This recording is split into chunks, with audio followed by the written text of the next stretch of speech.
Assalamualaikum warahmatullahi wabarakatuh. Saya akan memaparkan materi tentang anatomi manusia osteologi.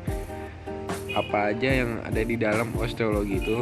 Dari sistem kerangka, fungsi kerangka manusia, klasifikasi tulang, dan struktur tulang. Simak videonya. A. Sistem kerangka. Osteologi berasal dari bahasa Yunani yaitu osteon yang berarti tulang dan logos yang berarti ilmu. Jadi osteologi adalah cabang dari anatomi yang mempelajari tentang tulang.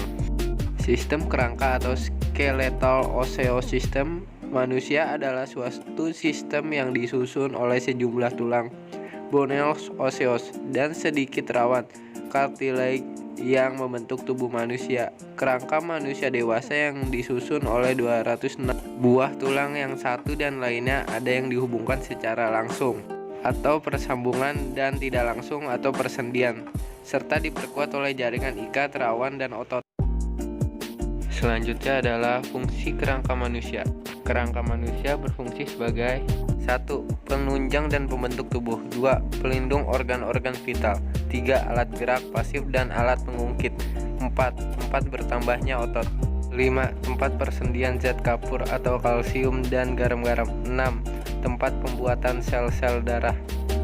Klasifikasi tulang. Berdasarkan bentuknya, tulang-tulang dalam tubuh manusia dapat diklasifikasi atau dikelompokkan ke dalam A. Tulang panjang atau pipa, B. Tulang pendek, C. Tulang pipi, dan tulang tidak beraturan bentuknya. Berikut adalah gambar tulang pipa, tulang pipi, tulang pendek, dan tulang tidak beraturan. 1. Tulang panjang atau long bone. Tulang ini terdiri dari gandar atau shaft yang panjang dan dua ujung tulang. Gandar disusun oleh jaringan tulang padat atau compact bone tissue. Tulang panjang pada umumnya berfungsi sebagai alat penunjang dan alat gerak. Contoh tulang panjang antara lain adalah tulang lengan atas atau pangkal lengan, tulang paha atau tungkai atas, tulang hasta, dan tulang pengumpil. Ini adalah contoh tulang atas. Tulang pendek short bone disebut juga tulang pendek karena gandaria pendek. Tulang pendek banyak terdapat pada tangan dan kaki. Contoh tulang pendek antara lain adalah tulang telapak tangan, tulang telapak kaki, dan tulang jari. Ini adalah contoh tulang pendek. 3. Tulang pipih atau flat bone. Tulang pipih biasanya disusun oleh dua atau lebih tulang padat datar yang dipisahkan oleh bunga karang. Pada umumnya, tulang pipih bersama tulang lainnya membentuk rongga. Misalnya pada kepala, mereka membentuk rongga otak.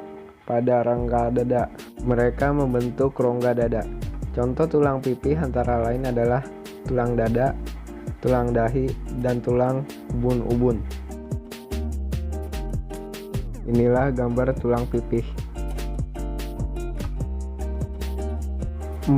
Tulang tak beraturan bentuknya atau irregular bone. Dalam tubuh manusia, banyak tulang yang bentuknya tidak dapat dikelompokkan ke dalam ketiga kelompok di atas, yaitu kelompok tulang tak beraturan bentuknya. Contoh antara lain adalah tulang belakang dan tulang rahang atas. Contoh tulang tidak beraturan. D. Struktur tulang. Pada tulang panjang gandar sering disebut juga diafisis dan kedua ujungnya disebut proximal epiphysis dan distal epiphysis. Pada anak-anak, bagian epiphysis dan diafisis dipisahkan oleh rawan epiphysis. Tulang-tulang dibungkus oleh dua lapis jaringan ikat yang disebut periosteum. Pada bagian tulang yang diperhubungkan dan membentuk sendi tidak terdapat periosteum. Periosteum lapisan luar menerima pembuluh darah dan saraf. Periosteum bagian dalam lubang langsung melekat ke permukaan tulang.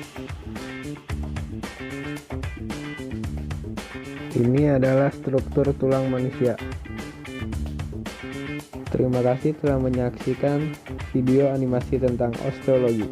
Mohon maaf bila ada salah kata. Akhirul kala. Wassalamualaikum warahmatullahi wabarakatuh.